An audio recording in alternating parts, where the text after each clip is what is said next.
It's not easy feeding the thousands of hungry students that reside on campus, and even more challenging, doing so in a sustainable fashion. Campus dining is dedicated to decreasing to landfill contribution and creating minimal waste. Throughout each of the 21 different locations on campus, there is an emphasis placed on encouraging students to dine more conscientiously in regards to the amount of food they put on their plate and what they actually consume. Food can also be recycled.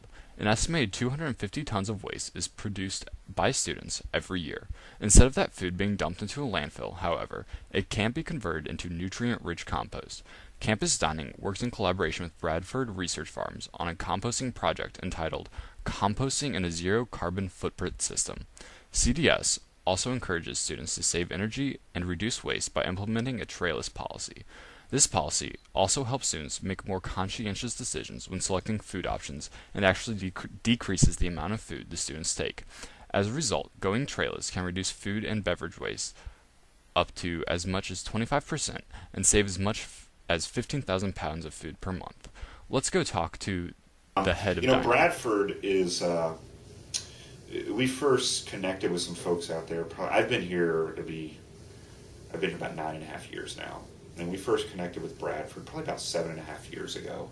And it was a lot of real kind of just random one-time type things. And about 5 or 6 years ago, Tim Reinbott, who manages, he's the superintendent of Bradford Farm, and I started talking about just, he's always thinking and just this idea guy, and started talking about how could we do more, and in some of the original meetings we had, it had to do with making biodiesel from our waste oil, from our fryers.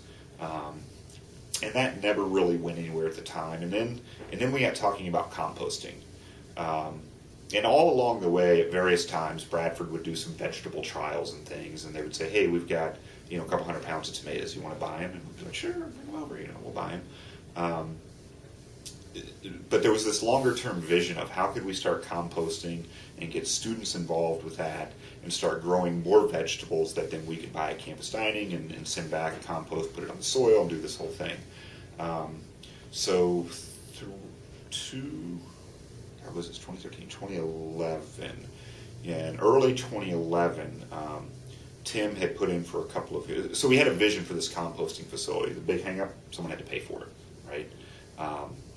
And Tim had put in for several grants, and finally he was awarded a grant from the Mid-Missouri Solid Waste District for half of the needed amount to build the facility. And he came to us and said, here's what I've got. Would you all be willing to help? And we said, yes, we'll pay for the other half of it. And so Campus Dining, we paid to build the other half of the facility. We opened that right around Thanksgiving of 2011 and slowly started bringing operations on board with composting. Now they collect waste 5 days a week, sometimes 6, sometimes they're on the weekends, from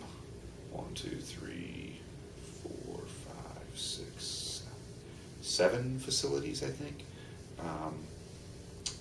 to the tune of about 800 pounds a day. That is not going to the landfill, which is tremendous. That's hundreds of thousand pounds a year that gets taken out there. It gets mixed with animal bedding from South Farm, turned to compost in a matter of about 4 weeks. It's put back into the gardens. We have students that with Tigers for Community Agriculture that then are growing vegetables, and as much as we can, as makes sense with when we're open and with what our menus are, we buy back from them. So it's just been in the last year or two, we've seen a tremendous growth in what we've been able to do working with Bradford. In the meantime, somewhere in the last year and a half or so, Tim, never sitting on, never resting, went out and got a grant to get a biodiesel machine. And so now he doesn't take all of it because they can only make so much, but they come by sort of in the middle of the night, I think, and suck out our waste fryer oil, and they take it out there and make biodiesel, and they run the tractors and everything that they're doing all this with it. So really creating this kind of as much of a zero impact system as we can. And I give just tremendous credit to Tim. I mean, we're fortunate to have someone like him with his vision out there. And they try everything. We've done freshwater prawns. They grow prawns out there every year, which are kind of like shrimp.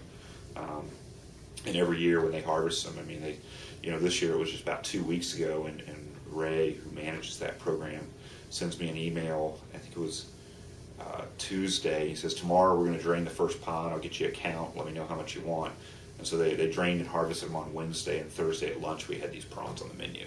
I mean, it's amazing. So, yeah, it's been pretty cool.